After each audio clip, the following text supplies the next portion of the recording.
Hello, everyone. My name is Olivia Estelle. Thank you so much for tuning in. Today, we're going to talk about past lives and past life healing. Why are past lives relevant, and what do past lives have to do with healing?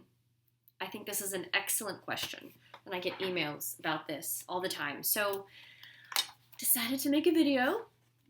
So, I recently had a client reach out, and she wanted to talk about her use of alcohol. She's like, I just drink too much. I feel like I can't stop. I feel like it's connected to a past life, and I want to know why. So, what is cool about past lives is that we really only see the past lives that are relevant to our life now.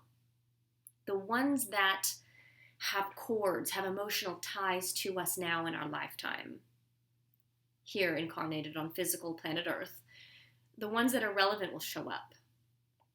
They're the ones that are still connected in our unconscious mind, in the mind that is below our thinking mind.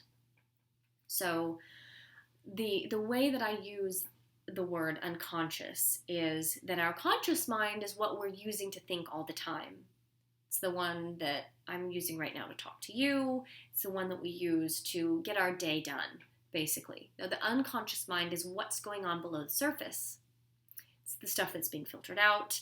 It is our spiritual connection. It is our deep emotional, the seat of our spirit. It is basically recording everything else. Okay? So the unconscious is basically the inner world of us. It is our own inner earth. The way that the earth has her inner earth, we also have our inner earth. And just like in the earth, if you've heard about inner earth, the way that the inner earth happens is that it is a holographic experience, and it is multidimensional. And the same is within us. Okay? As above, so below. So that's, to start out with that, I just dove right into inner earth, but she actually, this client, we did a regression. We're like, let's do a passive regression. Let's figure out what's going on with your relationship with alcohol. And what she found was that she was actually an Amazon warrior. She was an Amazonian woman, and she lived alone on this, in this area, or she would go out alone on this beach area. And she would meet with her lover from another, it was a man from another like village or another, just another land. So they would meet and have, visits, and then they would go their separate ways. And she also said something really cool, I thought, that she said that her world was in present-day Antarctica. So the whole idea of where was Amazonia and where were the Amazons and what era was that? Apparently, with her, it was back when Antarctica was green and lush and beautiful.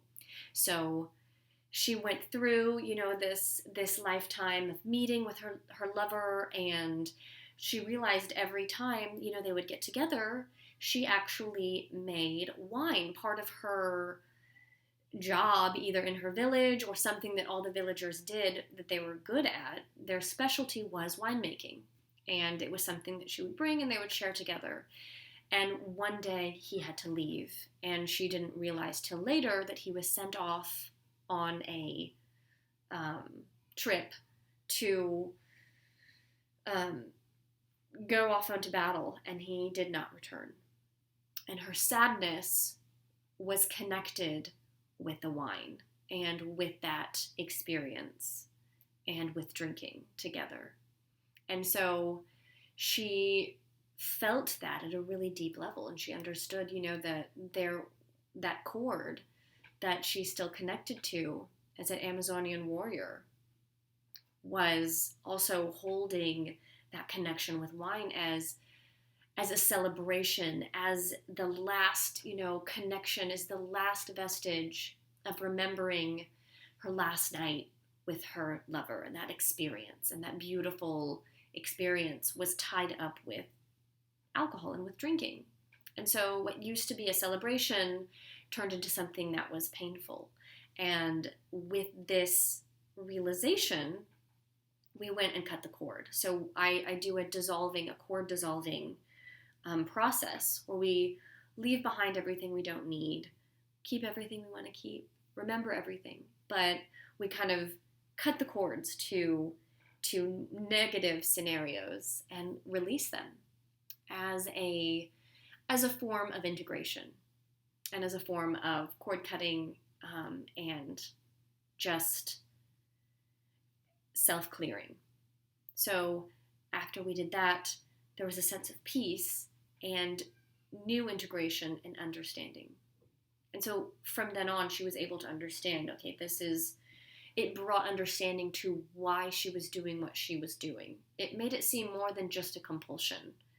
It gave it depth and a spiritual angle so that she didn't feel like she was just fighting, white-knuckling things and having to use pure will. She was able to bring the spirit peace in, which makes letting go of things much easier when we have that spirit peace, when we have that spirit angle.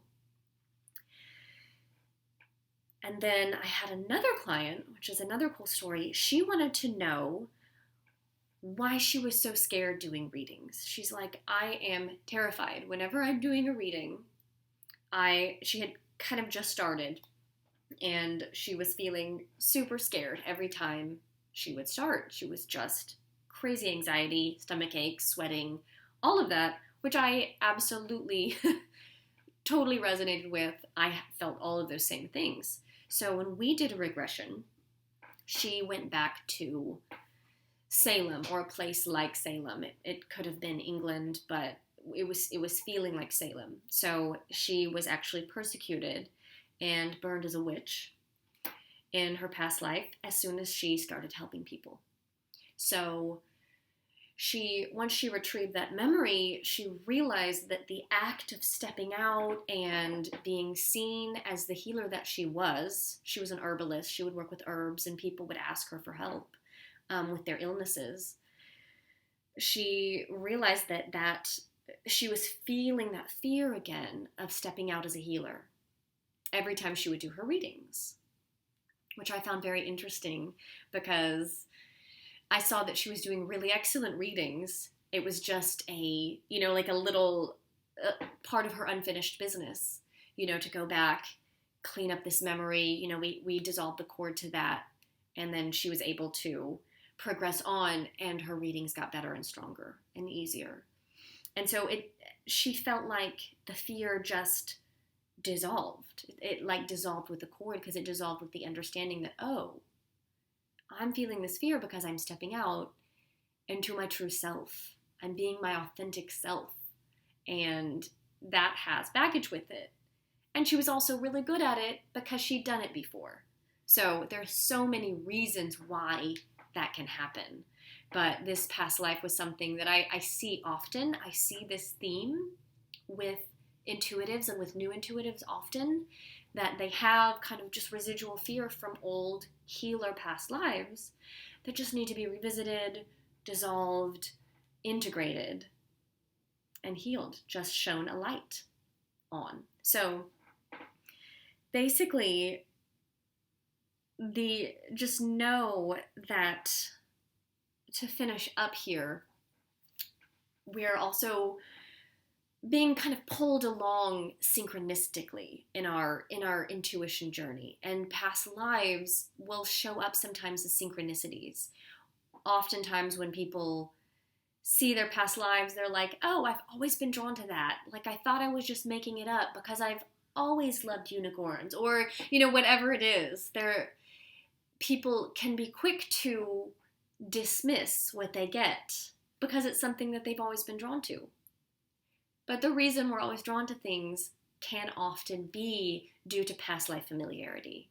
Our interests, our dreams often have a root in a deep familiarity that come from past life experiences. So just know that if you're feeling a synchronicity now with hearing about, the experiences of these clients, part of that is how I actually got into doing this work, was because I read a book, the Many Lives, Many Masters. And it was so synchronistic for me that I had to take the training to learn how to do past life regression. And then that's where I met my husband.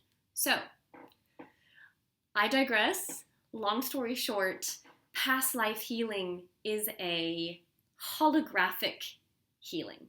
It goes in all directions. It heals us inside, outside. It heals us in a deep spiritual way that affects us on the physical in a strong way. So I will just leave you with that.